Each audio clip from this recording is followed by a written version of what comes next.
Hello everyone, this is Vineet Dhankhar and welcome back to my YouTube channel hashtag commerce vibes. तो class 12th accountancy chapter कर रहे हैं 6 और chapter है अपना कैश फ्लो स्टेटमेंट और इसमें करेंगे क्वेश्चन नंबर 39 का ए पार्ट।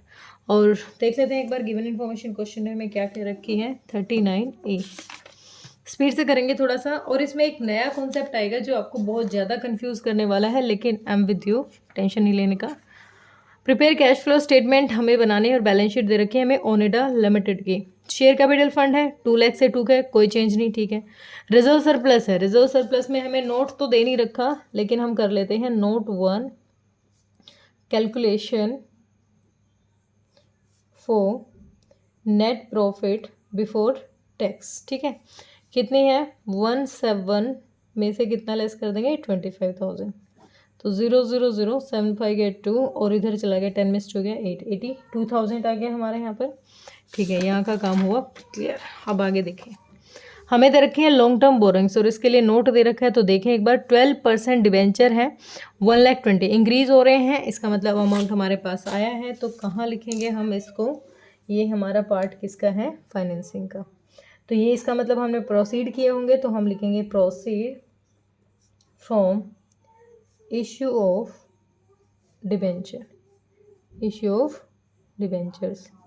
कितना अमाउंट 1,20,000 पैसा आया है अपने पास, ठीक है। अब इससे रिलेटेड एक चीज़ और दे रखी है, देखें एक बार। इससे रिलेटेड दे रखे हैं हमें डिबेंचर से रिलेटेड कि ये जो डिबेंचर इशू किए ना 1 अक्टूबर को किए हैं, यानी यहाँ से यहाँ तक 1 अक्टूबर, मतलब कितना टाइम कह रहा है ये, एक सेकेंड बच्चों। यहाँ पर ये कह रहा है हमें कि जो 1,20,000 जो ये इशू किए है ना, ये 1 अक्टूबर को कितने, इनको इंटरेस्ट भी तो देना पड़ेगा, 12% डिवेंचर है, तो अक्टूबर नवंबर दिसंबर जनवरी फरवरी मार्च, यानी 6 मंथ का हमें इनको इंटरेस्ट देना है। तो 6 2 2 12 6 7200 हमने क्या दिया है इनको, इंटरेस्ट भी दिया है। तो ये भी साथ के साथ लिख देते हैं, इंटरेस्ट पेड फॉर डिवेंचर्स। कितना अमाउंट है हमें दिया है 7,200। इंटरेस्ट पे किया है तो पैसा अपने पास से गया, और इंटरेस्ट पे किया है ये नॉन करंट नॉन ऑपरेटिंग है, तो नॉन ऑपरेटिंग यहाँ भी एडजस्ट करते हैं, ऐड कर देंगे क्या हम, इंटरेस्ट ऑन डिवेंचर्स। कितना ऐड करेंगे 7,200, ठीक है। बिल्कुल बेसिक था ये तो यहाँ तक।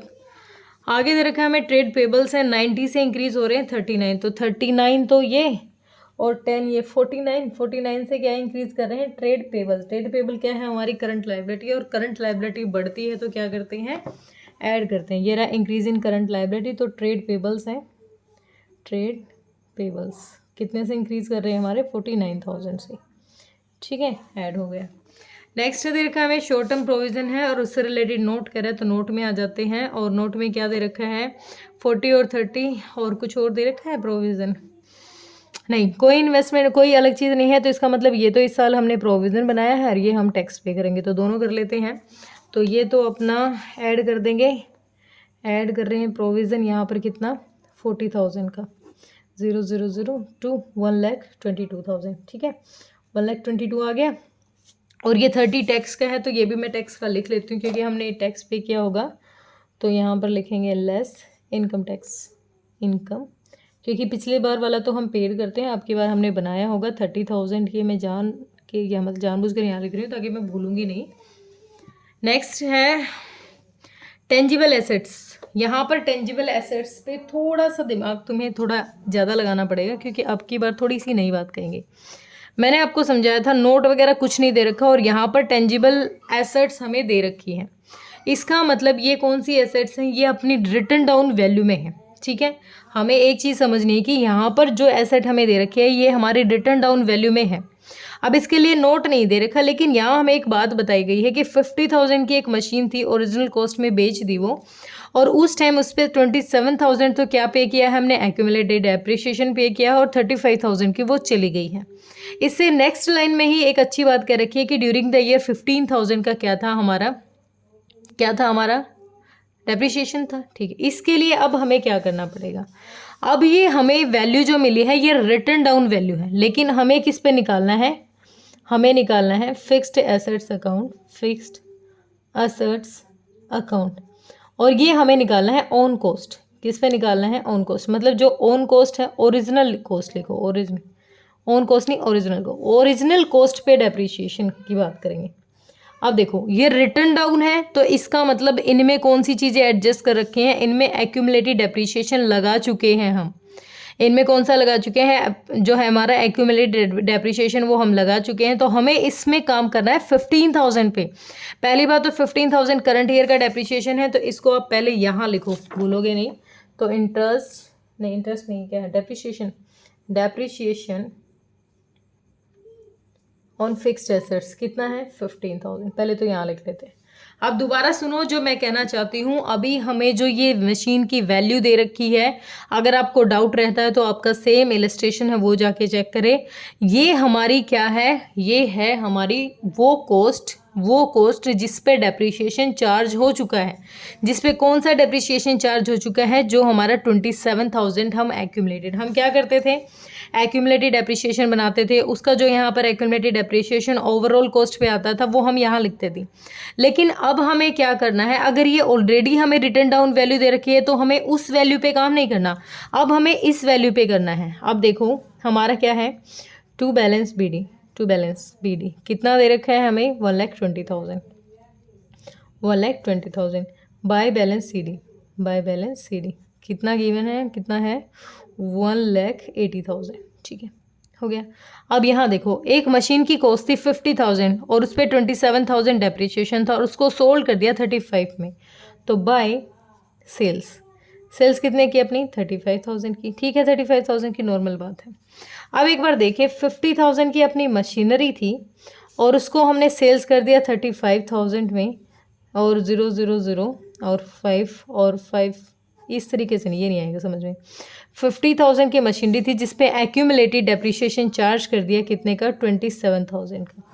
डेप्रिसिएशन चार्ज करने के बाद इसकी वैल्यू बेच गई कितनी, फॉर्म में 23,000, लेकिन फिर भी इसको हमने कितने में बेच दिया, 35,000 में बेच दिया।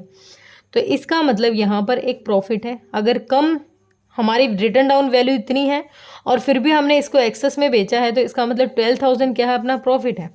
मैं यहाँ लिखती हूँ प्रॉफिट टू प्रॉफिट, इस मशीनरी पे कितना प्रॉफिट हुआ, 12,000, ठीक है। अब ये इतने की बिकी और इतना इस पे प्रॉफिट हुआ। अब यहाँ पर जो ये एक्यूमुलेटेड डेप्रिसिएशन है ये नहीं लिखना, ये क्यों नहीं लिखना, क्योंकि ओवरऑल है और ये ऑलरेडी कैसी वैल्यू है, ये ऑलरेडी हमारी रिटर्न डाउन वैल्यू है। तो हम इस पे ये वाला डेप्रिसिएशन लिखेंगे, हम इस पे कौन सा लिखेंगे, जो ड्यूरिंग द ईयर का है। ये ध्यान रखना है, अगर एक्यूमुलेटेड डेप्रिसिएशन पूरा क्वेश्चन देता है तो इसका मतलब वो हमें ओरिजिनल कॉस्ट दे रहा है, लेकिन एक्यूमुलेटेड डेप्रिसिएशन के दोनों अमाउंट नहीं दे रखे, इसका मतलब ये रिटर्न डाउन वैल्यू दे रखी है। रिटर्न डाउन वैल्यू पे कौन सा लिखते हैं हम, 15,000 लिखते हैं। तो हमारा डेप्रिसिएशन कितना हुआ होगा, बाय डेप्रिसिएशन कितना, 15,000। दोबारा रिपीट नहीं करूंगी इस बात को, समझ जाओ अब। 000 5 5 10 और 3 4 और 12 और 1 13, 2,30,000 आ गया। इधर भी कितना, 2,30,000। नेट परचेजेस कितने निकल जाएंगे, to purchase account. Net purchase कितनी, 230 में से कितना जाएगा,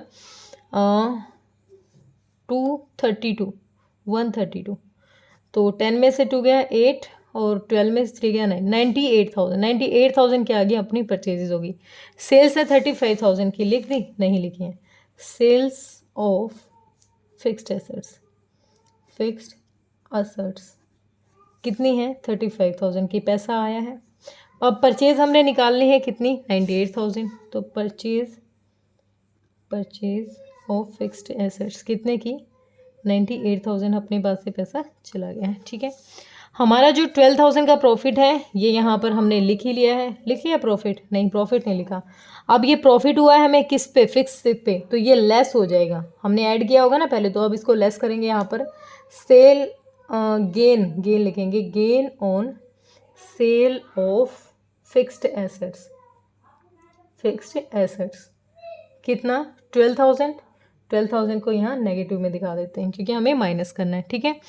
15,000 डेप्रिसिएशन हम मेंशन कर चुके हैं, तो ये हमारा कुछ होता ही नहीं, बाकी सारी चीज़ें हमने एडजस्ट कर ली हैं। तो ये हमारा था, ये ध्यान रखना है, दोबारा से इस बात को दोबारा देख लेना, वीडियो डाउट हो तो फिर आते हैं इंटेंजिबल। इंटेंजिबल से लेके कुछ नहीं कह रखा और इंटेंजिबल 50 से 34 हो रही है, डिक्रीज हो रही है और डिक्रीज हो रखी है और क्वेश्चन ने कुछ ना कह रखा है, इसका मतलब वो क्या कर दिया हमने, राइट ऑफ कर दिया। और कितने से, 16,000 से हम क्या करेंगे,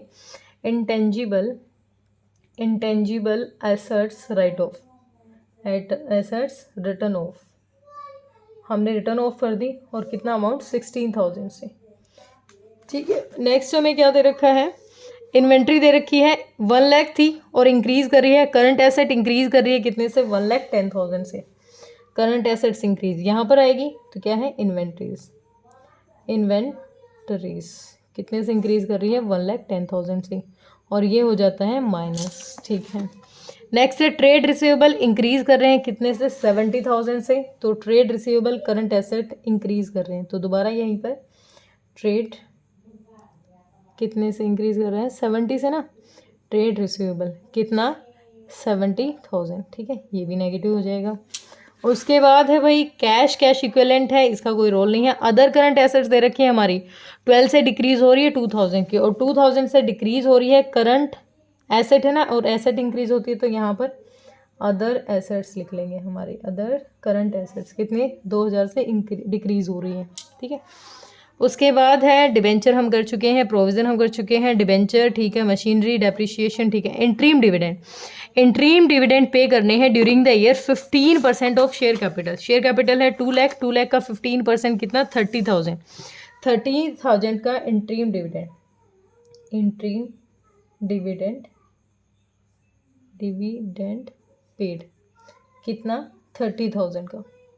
और ये 30,000 हमारे पास से पैसा चला गया और इसके साथ साथ जो हम यहाँ पर कर रहे थे, ये जो 13,000 यहाँ पर इंट्रीम डिविडेंड को ऐड कर देते हैं, कितना, 30। तो कितना हो जाएगा, 0,002,5 1,52,000 आ गया हमारा नेट प्रॉफिट। यहाँ तक आ गया। अब हमने बिल्कुल सारे इन्फॉर्मेशन क्वेश्चन की कर ली है, जल्दी से टोटल करते हैं। 1,52,000 आ गया अपना टोटल में एक बार ये ऐड करें, 15 और 16 31 और 7 एक मिनट, 31,000 और 31 यानी 38,200 में से लेस करने हैं 12,000। तो 12 किया तो 0,002, 8 में से 2 गया 6 और 3 में से 1 गया 2, 26,200। मतलब यहाँ तक का एडजस्ट करने के बाद ये ऐड किए, ये लेस किया।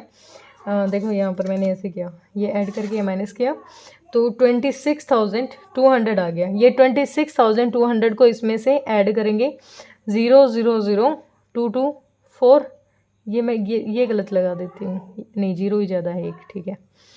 200 यहाँ आ गया 200, 6 और 2 8, 5 2 7, 1,78,200 आ गया यहाँ तक का। अब ये दोनों ऐड करने हैं और ये माइनस करने हैं, तो 49 और 2 51,000 ऐड कर देते हैं।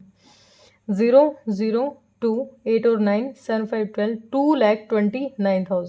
2,29,000 में कितना लेस करना है, 180 लेस कर दो तो 0 0 2 9 और 12 में से 8 गया 4, 49,200 आ गया यहाँ तक का। इसमें से इनकम टैक्स पे करना है 30,000 का, तो कितना आ गया, 0,002 9 और 1, 19,200 क्या आ गया, ये अमाउंट आ गया अपना net cash from operating activities से हमें नेट कैश मिल गया है। ठीक है, कितना आ गया, 19,200। एक बार इनका बैलेंस करते हैं, 8 में से 5 गया 3 और यहाँ पर कितना गया, 9 में से गया 3, 63,000 वो भी नेगेटिव के क्या आ गए हमारे, net cash from investing activity से कितना, इन्वेस्टिंग एक्टिविटी, और ये यूज्ड दिखाना था, सॉरी एक्टिविटीज़, ठीक है कोई नहीं। और इधर से 120 है तो 7 एक मिनट, ये 120 ज़्यादा है, 1,20,000 में से कितना लेस करना है,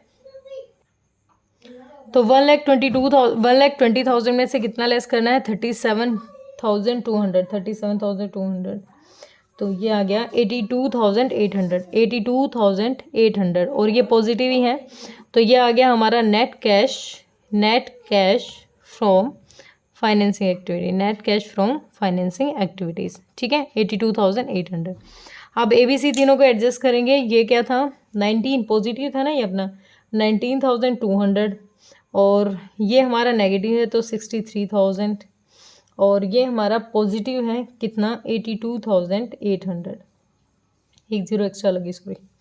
तो एक बार एडजस्ट करें 192 और 82,800 तो 8 4 और 9 में से 8 गया सॉरी 8 8 9 7 274 274,800 में से 63 जाएगा 800 1 और 1 और 2 लाख।